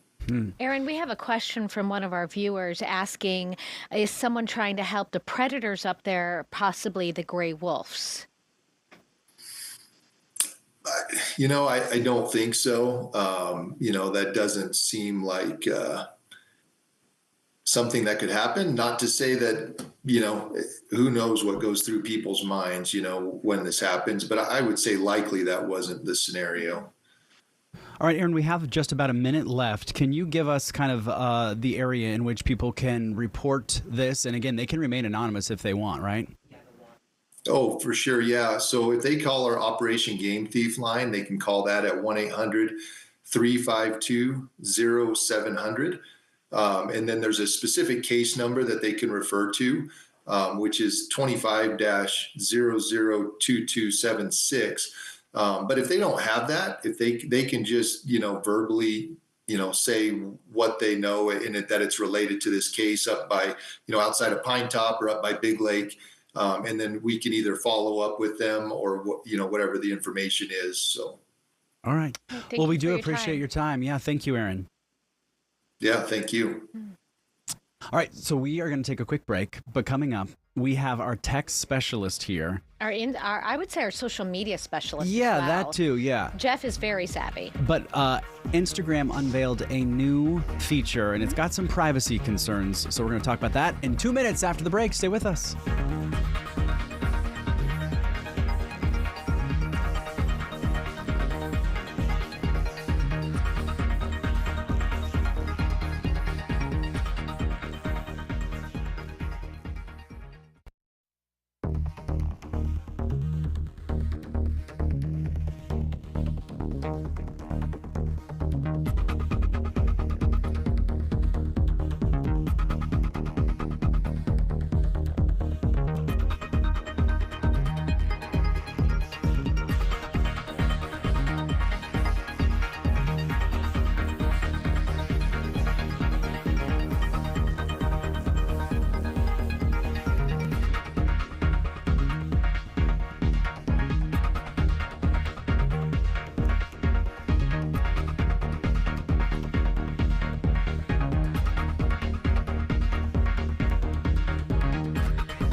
Welcome back, everyone. Thanks so much for joining us. Fox 10 Talks. Jeff is joining us. You brought something to our attention that was pretty interesting. Yeah, it became a talker this morning when everyone found out that apparently Facebook, a.k.a. Meta, Instagram, they're just throwing your location out there without your knowledge, apparently, unless you turned it on or off yourself. So now it's being viral now. Everyone's telling you, here's how you turn it off. So I saw this yesterday, and it is very easy to accidentally enable this. And in fact, one of the people that I follow, she was actually one of the comedians we had on set, Heather. Remember, she's Heather famous. Shaw. Yes, Heather Shaw, because she kind of looks like Jim Carrey. And very funny. She posted on her story this morning saying that viewers, or I guess people that follow her, were saying, hey, girl, you're letting everybody know where you live right now, because she inadvertently turned it on. So what does it look like then? If I make a post, if I make a post, well, I can see if I can pull up someone that has one. So if I make a post, how would someone see my location then? No, it's like a You'd have to feature. tell it specifically, like. Right, but you're saying that people who follow me, if I post something, they can find out my location. Yeah, if you have the location sharing on, then they'll be able to click it and it'll tell you looks like where a map. you're located. So you So can that'll see pop where your up- friends are if you want them to. It's like Snapchat. So But what if are you were a clicking on? The actual post? No, it shows like a map. If you look on your app, there is like a map, and it shows where some of your friends have enabled this feature to like show where they are. Wow, that And is if you scary. have to be very careful to say no, don't enable this if you don't, or yes, you do. And then there was other things you'd say like share with everybody, share with just like certain friends, or don't share. So Yeah, be like you very can go through your careful. whole list of followers or friends and like click which ones you don't want to know Where you're so if at. you're trying to hide from somebody. Yeah. Do that. You actually walked me through it earlier, so I think we have video. What piqued my interest, as soon as Ty There we brought go. this up, I said, does that happen on the teen accounts? Because I know Meta's sitting here claiming that they want to make it safer for teens, so they came up with the whole new Instagram for teens to keep them off the older content. So they et know cetera. it's a teen on that account? Right, so I don't know. I hadn't looked that far into it, so I don't know if that's effective on the teen accounts. I would hope not, because my teaching background and having been a teacher, I turned this off years ago. I used Snapchat. I would use the filters to create characters to make funny videos for school. Yeah. So what I learned was that someone had mentioned it to me. They're like, your location thing is on. And I thought, what does that mean? And like Ty said, you'd pull up the map and it'd be like the whole valley. And it'd be a bobbleheaded version of you just standing in Phoenix. And it would tell everybody, this is exactly where Jeff is right now. And then if you turn that off, your face is like, they put up like one of those face cards, if you will, over your head, so they can't I just tell pulled anybody up where my you are. Instagram, and Yeah, see? everyone's talking about it. Yeah, right it's a now. hot topic right now. Yeah. Because especially for, I mean, I would think this is really a big alert for women if they're not Yeah, with people, they're out by 100%. themselves, young girls, teens, like parents like myself are probably like, and I've told my own kids, I'm like, make sure your location sharing is off. Like, do not turn that on. So I even went, because you can do it on the actual Instagram app. You can also go into your settings, and then there's a thing that says only use my location when using the app, or you can delete that or disable it altogether. So I went in and disabled it altogether because, I mean, you just don't want people knowing where you're at all the time. And that's the best way. Like when we did your video we're showing right now. Yeah. When I was working with you on that, we realized on your one phone, That's the other thing. Different phones. That's an older version. My newer phone that I have, we had to look for something different. it took us all the way to Apple's settings, in your general settings, to where your app settings are for Instagram, and then we turned off location So sharing there. here's one piece of advice or the directions. Go to Instagram map in your DM inbox, tap the icon to open the map view, select the settings icon, which will prompt you to turn on location services, tap open settings.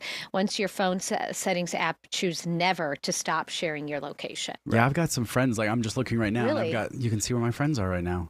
So- I don't know if they know that they can be seen, but I would jokingly, my adult, like, the adult friends, so here's like my other I'd go on friends Snapchat, But screen where grab did you it, find that and be little like, map, I guess is what I'm asking. up here on the map. It's right there no on. way. It's So right there there's- in the stories column there. Wow. And there it says mine right there. Not sharing. Oh. Ty Brennan. Not sharing. I don't. Why do we think I'm in that secret mode. so you're saying they recently I'm guessing changed is what they do is that it's for them. It's all part of the data harvesting, I imagine, because then they can quickly tell their advertisers or the businesses, hey, This is we know where you're Jeff at. likes sushi and he's near Sushi Creek. Let's start pounding his feed with ads about coming to eat here or whatever, you know.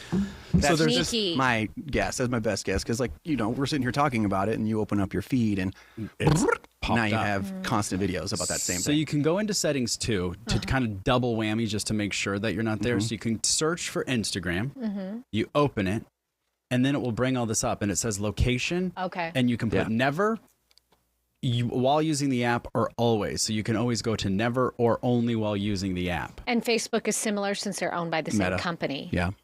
And I think too, like what gets me is that some of these apps, and you'll get that whole, you want to see something, you want to do something on a certain app, and it'll say, "Oh well, you're not sharing your location." So unless you do that, I think that's their little sneaky trick to get you to go in and click it, say, "Oh, okay, fine, you can know where I'm at right now." But I think this is kind of a good point that you brought up. I mean, you've got a lot of kids. How many?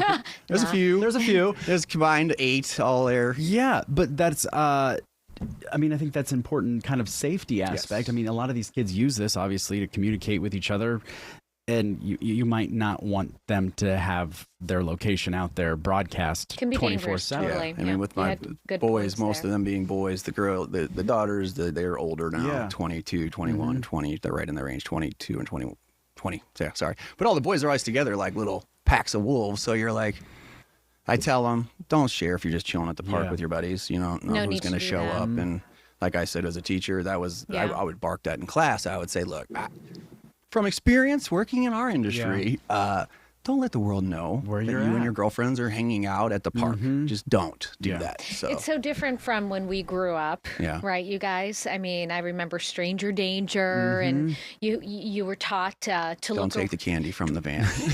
Right? Don't go look for the lost puppy. Yeah, or like if you were walking to your friend's house, you know, just keep an eye on who might be following you in the car. But I think it was a little different where mom and dad would drop group of friends off at the mall and you just would kind of hang out. And I mean, you would think it's secure because you can track your kids with the Instagram. Try another way. Life 360. That's what we use. And then there's like the Apple has the Find My Friends. So I use that with close friends and family so that everybody knows kind of where each other is. But what about like the little air tags?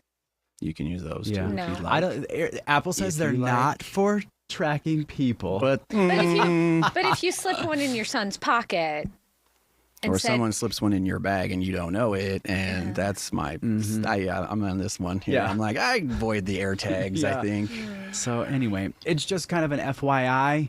If you use Instagram a lot, like we all do, you might just want to make sure that you're not inadvertently kind of, because it popped up and I just didn't really look at it at first, and then I was like, oh wait, what are they asking? Do I want to share my location? So you really have to kind of be careful that you're not inadvertently. I never realized that's what they were doing, because I would always say, no, don't allow. But I didn't realize it was every time you posted or every time you looked at something. I didn't either. So when you guys brought it up, I didn't realize you had to turn it off because, of course, kind of shocked me a little today. I was like, wait, what? I didn't. Well, that's just like when you're sitting at home and you're talking about ketchup, and then all of a sudden you get an email about an ad or something about ketchup, and you're like, who's listening? How are they listening? I try Is to that play. true? I try to play jokes on it, like like you're like wishing for the genie, like Reese's peanut butter cups, Reese's peanut butter cups, Reese's peanut butter cups. Like free coupon. $1 million. $1 million. Bag full of cash at the airport. Delta gift card. Delta gift card. Delta. I gift left card. my trunk open at the Fry's in Apache Junction. Need groceries now. I mentioned ketchup. I don't know if we have the image or not. I think we do. Okay, so Heinz tomato ketchup has come out with, and you can get these at the Smoothie King. But I think it's only certain locations. Thank goodness. Not here. We don't think they're here in Arizona. I think it was in Texas. Okay. Do we know the ingredients, Ty? Ketchup. I have no idea. Okay, I'm going to look it Ice up. and ketchup. It looks like they're strawberries based on the picture. Okay, ketchup smoothie. You want to know a fun ready? fact, and I don't want to gross you out because... Go on, Jeff. Nah. No, we're bad. Go, but let's... one of my all-time favorite things as a kid growing up in Westlake, Ohio, was we had a McDonald's across the street from the neighborhood, basically, and you know you could go get like a value meal for just a couple bucks at this time, but I loved their packets of ketchup. I And thought you would they just had, eat that. Yes. I did too. You did? You did too? Yeah, totally. Yes. Totally. I was like, I would tear them open and just suck on the. I also made ketchup sandwiches. I was like, I'm out of here. Ketchup sandwiches with 2 pieces on, there's of gotta be people in the white comments. bread Let's hear it. and ketchup. I know that I'm not the only child of the 80s and 90s that ate packets of ketchup from Did McDonald's. you hear what she just said? Ketchup Just sandwiches. a ketchup sandwich? What? Yeah, ketchup on bread. The closest I got was my mom was a big bologna fan, and I don't know why, but bologna sandwiches were big in my house. I guess when you have 5 kids, food Yeah. is scarce. Bologna's sometimes cheap, too. So I would always throw ketchup on it. the I couldn't bologna. just eat a bologna sandwich, but I don't know. I'm like ketchup. Well, that's like a hot dog. Bologna tastes like a hot dog. right. Yeah. Okay. Okay. Go ahead. No, please. I found please, the please. ingredients. Oh, let's go for Here we it. go. Okay. Is it how do you ACAI? Acai? Acai. Acai sorbet. Strawberries, raspberries, apple juice, and Heinz Simply Tomato Ketchup. I don't know about that. It's you a no guys. for me. I really like ketchup. I think it's an excellent condiment. Yes. I would not put ketchup in my smoothie. All right. Rate the condiments. What's your top? Is ketchup your number one? Mustard? Okay, what's your number I one? love barbecue sauce. Oh. Love barbecue sauce. Honey mustard. I'm a sucker for also excellent. mayonnaise. Oh, really? I love mayonnaise. I'll dip my fries in mayonnaise. Like, ugh. Mayonnaise is made out of eggs and oil, And I love eggs. so it kind of grosses me out. Think I've seen it made. I don't know. Not like lather up everything in it, but I do enjoy me some mayonnaise. There is a barbecue sauce. I don't think you can get it anymore. So when you said barbecue sauce, I instantly flashed back this tiny little town in Missouri I was born. They used to have this barbecue sauce called Malls, like MAUL. Okay, let's Google it. And my mom would get it shipped to us in Ohio. Like this stuff is Oh, it was the that goat. good. Like it's goated in. Oh, there it Is is. it still available? Yep. Still 'Cause available. it is- I don't if put you can barbecue get on yourself everything. Some My dad Malls does, like- barbecue Yeah. sauce. Oh, But I like a good barbecue sauce. All right, people are now putting in what their number hot one. sauce. Michael Lewis is saying hot sauce. Oh. Michael, I want to know what brand. What kind of hot sauce? My Yeah. favorite is Valentina. I love it. It's so cheap and it's the best. And Tapatio. Those are my two favorite Tapatio is good. hot sauces. I'm not a hot sauce girl. I don't like it too spicy. Yeah. So I have not done a lot of hot sauce. That's because you grew up in the Midwest. honey mustard. Honey mustard. Honey is, mustard. It is. Is that good. your number one? I will. What do you No. put? What do you put honey 30. mustard on? You anything. You dip pretzels in them on Oh, a okay. sandwich with All right. veggies. Okay. Veggie burger. 30 seconds. Less than now. What's your 30 number seconds. one? I saw. I would the, I would probably have to agree with some hot sauce, and then I love a good spicy mustard. Ooh, yeah. Gosh, now man, my mouth's watering for I all these know. things now. Yeah. Like, so get some chicken nuggets or Oh, some chicken tenders. and start Cholula chili lime. Okay, Michael. Oh. I Cholula do love chili lime. Cholula. Mm. I turned my I've son never tried the Axel chili lime. Oh, we gotta onto it.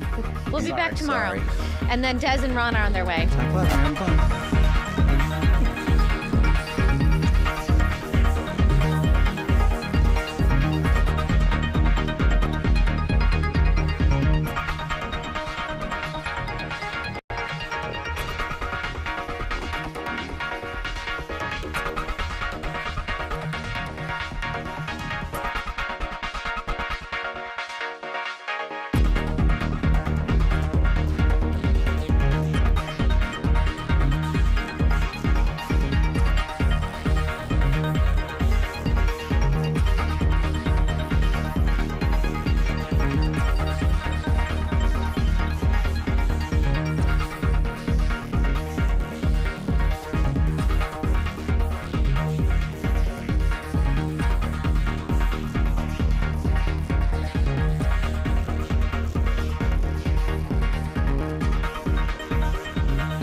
Hey, everybody. Welcome back. It's 11:30. Ron and Des, happy to be with you right up till 12 noon. Good and how are you, Des? Tell me how your day's been going. I'm good. Nonstop. Love it. Yeah, we were at Gracie's thrift store this morning. Oh, that's the one that's been around for decades. 50-something years. Yeah. Incredible. Did it surprise you at all when you were there? Was it kind of what you expected? Well, the store was really nice, what they've done, like organization. And it's a thrift store that with a, mission to give back to those in the community. Yeah. So they kind of meet people where they're at.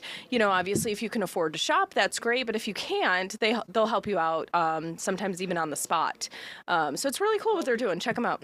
Help you out how? So he said if, someone comes in and let's say they need clothes immediately, they have nothing to wear. They will work with that person and give them Really? an Cut outfit. the price a little bit? Yeah, or and they do give like a them something? voucher system. So if you come in, the second time, they hope that they set you up for success. Maybe you only need a discount then the next time you come in. So for it's anybody cool. who missed your report, tell us what part of town. Do you remember? It's on cross Apache streets? Boulevard in Tempe. Okay, there you go. Yep. Hopping downtown Tempe.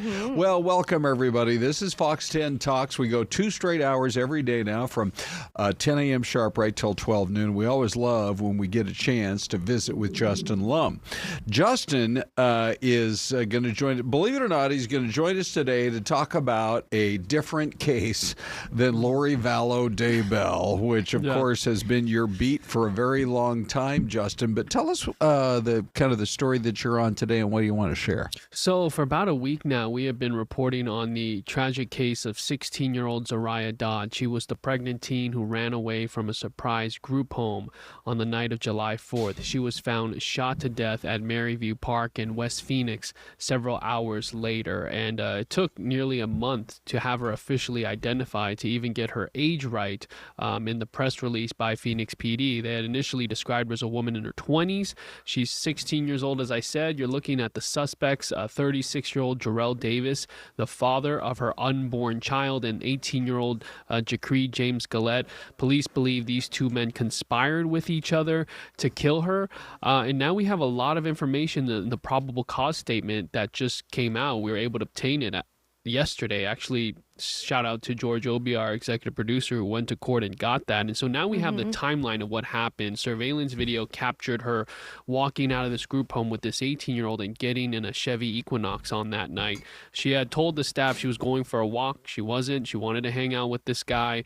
And then, they're driving around and a gunshot is captured on audio on a surveillance video at that park at about 2:30 in the morning. That gunshot is believed to be the shooting of Zaraiah Dodd. And then this hooded figure walks into a car and they drive off. So we're learning a lot forensically. Did you have a question, Ron? Nope, go for it. Do we know, how did she know these two? Like, let's establish the relationship, because we hear a 36-year-old impregnating a 16-year-old. There are so many questions there. We're learning so much about this guy, Jarrell Davis. According to this probable cause statement, Zariah told her DCS caseworker at some point in the year that she had sex with him in December 2024 and that he intimidated her, allegedly had a handgun on him and pressured her into having sex with him. At some point, she gets pregnant. When she was found dead, she was about 22 weeks pregnant.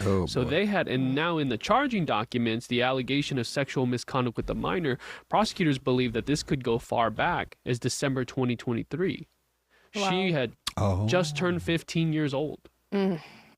So when she left the group home, just can you give us sort of the timeline and the geography of the events? It was how far from the group home to the park where she was. And by the way, this is a public park that's just out there that people go visit by the hundreds every day. Yeah, so really we're finding about her last hours alive. Surprise to Maryvale. She leaves the group home just before 8 p.m. The gunshot is heard at 2:30 in the morning at Phoenix. Cell phone records also ping her cell phone near a cell phone tower in the area of Maryview Park.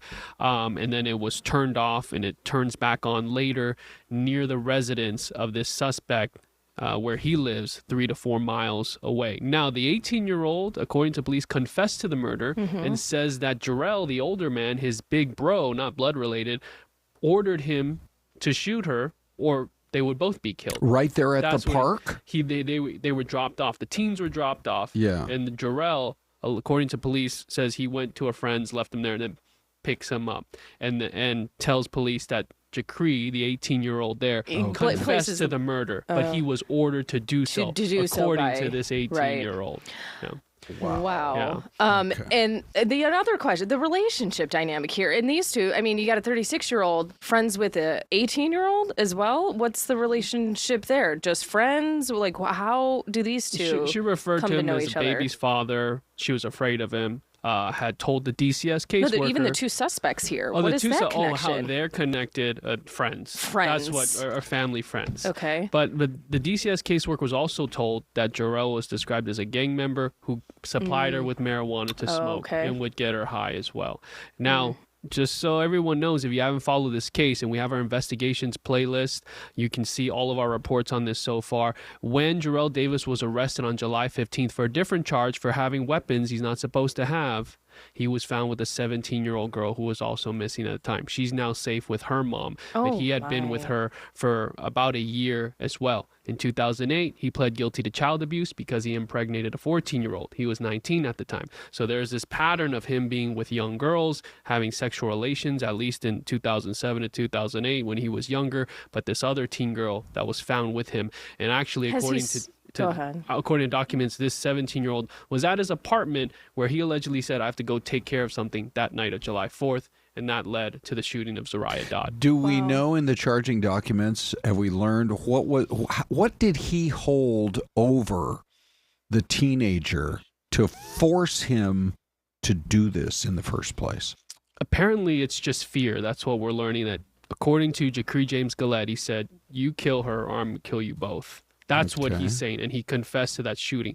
Also interesting that on July 8th, 3 days after the murder of Zariah, she was scheduled to have a forensics interview and talk about the sexual conduct with this 36-year-old and how she got pregnant. That would most likely lead to probable cause for sexual misconduct with a minor, and so she was set to have this interview, but she never made it because she was killed. And a potential motivator on his part to carry out this crime against her.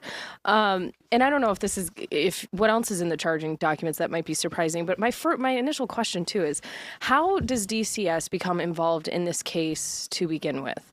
Do we know? Because we've heard from her family. Believe her dad's side spoke out and said that they were trying to get her back home. Yeah. So it's a challenging process trying to get custody when you're already now in the system, trying to prove that you have the household and what it takes to take that child back into custody. We know she had been in numerous group homes already. She had been. When she became pregnant, she got into this group home owned by Sunshine Residential in Surprise. That was earlier in the spring. So she was just bouncing around. And so there are loved ones, there are family and friends, and they feel like the system failed here as well. And there's a question in the chat. People want to know how was she able to leave the group home? There are certain rules when it comes to living in a group home, but they don't necessarily monitor everyone's move. They're allowed to come and go. There was a 10 p.m. curfew, and she said, I'm going to take a walk. But she had initially asked her caseworker and staff if she could hang out with Jacree, the 18-year-old who was now her current boyfriend at the time. They said no. And so she instead said, I'm going to take a walk around the block. She leaves. In the meantime, she had her bags packed, and surveillance video captures her holding, they have a laundry basket. She's got a bag and stuff. And some of those items were found in the car of the 36-year-old suspect later on. So they didn't dispose of that either. But yeah. So many questions here. So the gunshot rang out at about 2:30 and was caught on a ring cam. Do we know about the actual discovery of the body? Who made it? Good question. When did police respond? I'm sure that had to be a shocking situation. Was it in the morning hours, people out for a walk, or what do you know? Exactly right. A man walking his dog just before 6 a.m. saw Zariah laying face down in the grass, and she was wearing, I have the details in my head, pink slippers, black sweatpants, a purple shirt. Her glasses were next to her. There was blood. She had been shot in the head. Now, the autopsy discovered the bullet fragments that matched to the handgun recovered from Jarrell Davis's apartment bedroom, a Bersa 380 pistol. By the way, there have been so many cases. Take a look, for example, at your screen here. Emily Pike, the case that we've been talking about. Now the new case out of Holbrook, Rebekah. So what's happening either at the state level, I guess really at the state level in terms of investigating DCS? Yeah, so now we have this press release just yesterday from the Arizona State Senate, and Senator Werner wants to hold a meeting on September 3rd. She's part of the Joint Legislative Oversight Committee, and they want a probe into DCS coming off of these tragic deaths. And very important reminder, I'm glad we bring her up, 14-year-old Emily Pike, whose remains were found far away from the group home she ran away from in Mesa. I think that was Valentine's Day where she was discovered, in Zaraiah Dodd, Rebekah Baptiste. So really they want to have leaders from DCS, tribal nations, law enforcement, legislation, child welfare experts, and they want to review state protocols for licensed group homes and child welfare oversight. This is going to happen Wednesday, September 3rd, and we have already put in requests to speak to this senator following this meeting to see what's going to be done. Yeah, and the governor's also on top of this as well, correct? Yeah, yesterday, Governor Katie Hobbs spoke out really specifically in regards to the 10-year-old's death. So Rebekah. There's a lot of uproar, a lot of turmoil that DCS is in, and we're working to get more records and to see if there's an investigation into this specific group home for Zariah Dodd. Well, and I think the big question in Rebekah's case, too, the school said that they made numerous complaints or, had many discussions with DCS. I think 12. There were about a dozen. It's like, how does that go unheard for so long? Yeah, it's definitely just tragic, and like, why has there not been change and improvements a long time ago? One of the comments in the, let's see, I think it might have been from Dave, somebody it's Dave Brousseau. Please pray for change, everyone. I mean, people, as you say, Justin, are really upset about this and hoping that the system can improve dramatically. Yeah. Okay, Justin, we appreciate your time. Yeah, we always learn a lot from Justin. We sure do. And in this case, thank you, guys. Plenty to learn, that's for sure. Okay, so we take a break right now here on Fox 10 Talks. Where do you suppose this is for Mystery Cam number 2? That's right. We do one in the 10 a.m. hour. We do one in the 11 as well. Give us your guesses. Back in 2 minutes with Ron and Des.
Hey, everybody. So this really has us talking because you've got a state capitol off there in the distance, and you got a great big parking lot with nobody out fishing in whatever river or lake that is. It is our mystery cam this morning. And, hey, Hector's on.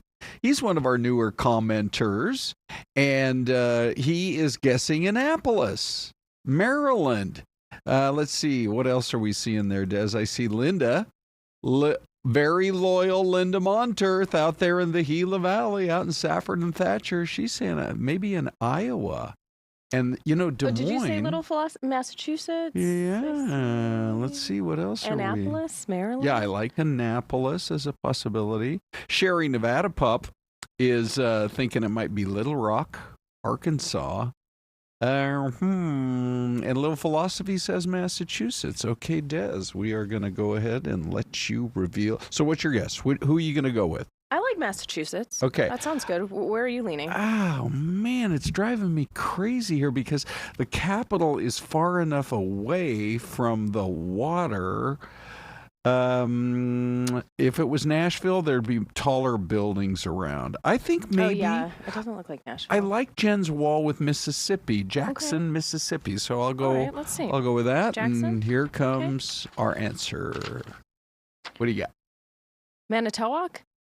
Am I saying that right? Wisconsin. Wisconsin? Okay. I've never. Yeah. Manitowoc? Yeah. Where is that? Well, now the thing is. Exactly. Let's look. So Madison is the state capital. Mm-hmm. And so that's got to be a little burb, right? Just outside, just on the edge. Let's see. Unless they have two state capitals in Wisconsin, then we got a bigger story on our hands than we thought. Wow. Okay. Yeah. Matter of fact, go ahead, Des. Are you finding some cool stuff? Right along Lake Michigan. Manitowoc is? Yeah. Wow. Okay. Why do they have a state capitol building? I'm utterly confused here. I'm not seeing a big capital. I know. Hang on, because I'm not seeing even a city close to it that I recognize. You know what? It's north of Cleveland. Cleveland, Ohio. No, there's a Cleveland. Look at. Oh, hang on here, everybody. Okay, there we go. There's a Cleveland, Wisconsin. Okay, so it's up there north of Milwaukee, kind of. Yep. All right.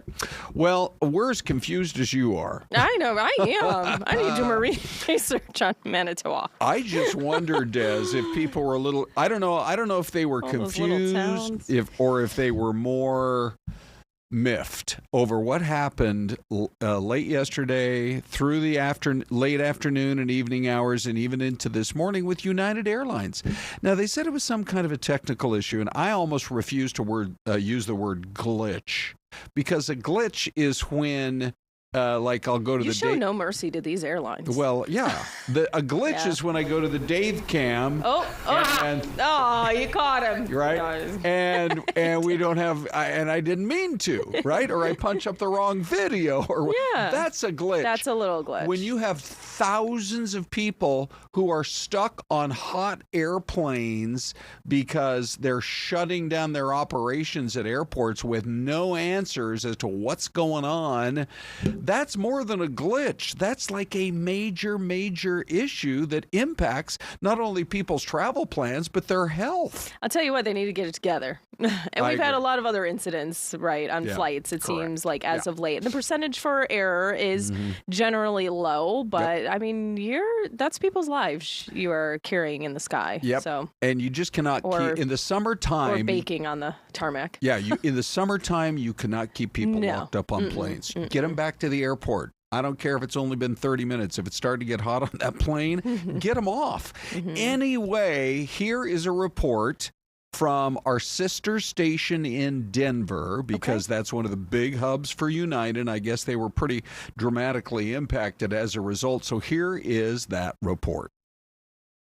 United airline crews here at Denver International Airport still working to catch up after the technology issue yesterday, and it's causing a little bit of backup for security lines here as well. The airline said the technology outage began at around 5 p.m. yesterday evening. It was resolved within a few hours, and they say it was unrelated to concerns about cybersecurity in the airline industry. They said safety was their top priority, and the impacted system they called Unimatic. It has all the information for each flight that's fed to their other systems, information that calculates weight, balance, and tracks flight times. The airline says it's treating the matter as a controllable delay, which means the airline should cover customer expenses such as hotels or meals where applicable. Now, we did receive a statement from United this morning that says while the underlying technology issue has been resolved, and while we expect residual delays, our team is working to restore our normal operations. I spoke to someone impacted by some of those residual delays here this morning. He was trying to fly from Austin to Denver. That flight ended up being canceled.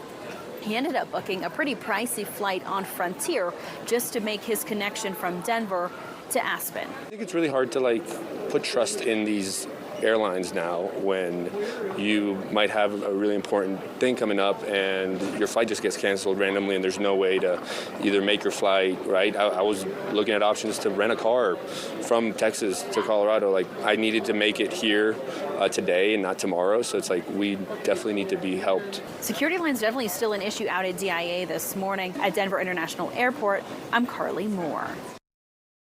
Hey, so we definitely appreciate Carly filing that report for us this morning, but it does sound like it was simply a technological, I don't know.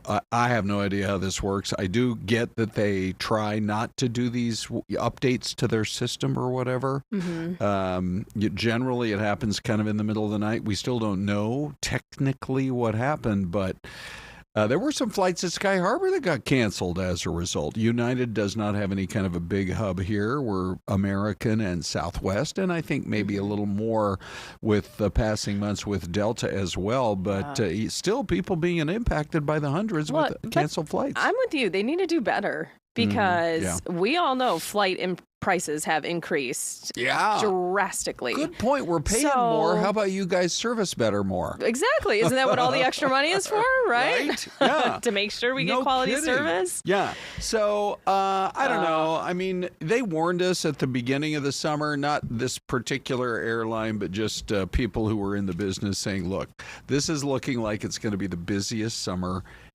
in America's history at our airports. And I think for the most part, they're doing a pretty good job. But sad to say, there were a lot of folks who were impacted by that. And hopefully they can get on their way. Yep. Des, we're all on morning schedules. Oh, yes, we are. You, me, the whole gang, Ty, Anita, and Celeste. So where's this going? Well, it's going, there's a big game tonight downtown. WNBA, the Fever are in town. And it would be kind of fun to be heading down to the arena. It would be fun. What would that be like? Yeah, really, right? We'll have to watch the highlights at 2 a.m. Yeah. Nobody spoil it. The question is, will Caitlin Clark play or not? So here are the deets that we know right up to this moment. She has missed 8 consecutive games because of a groin injury that she incurred.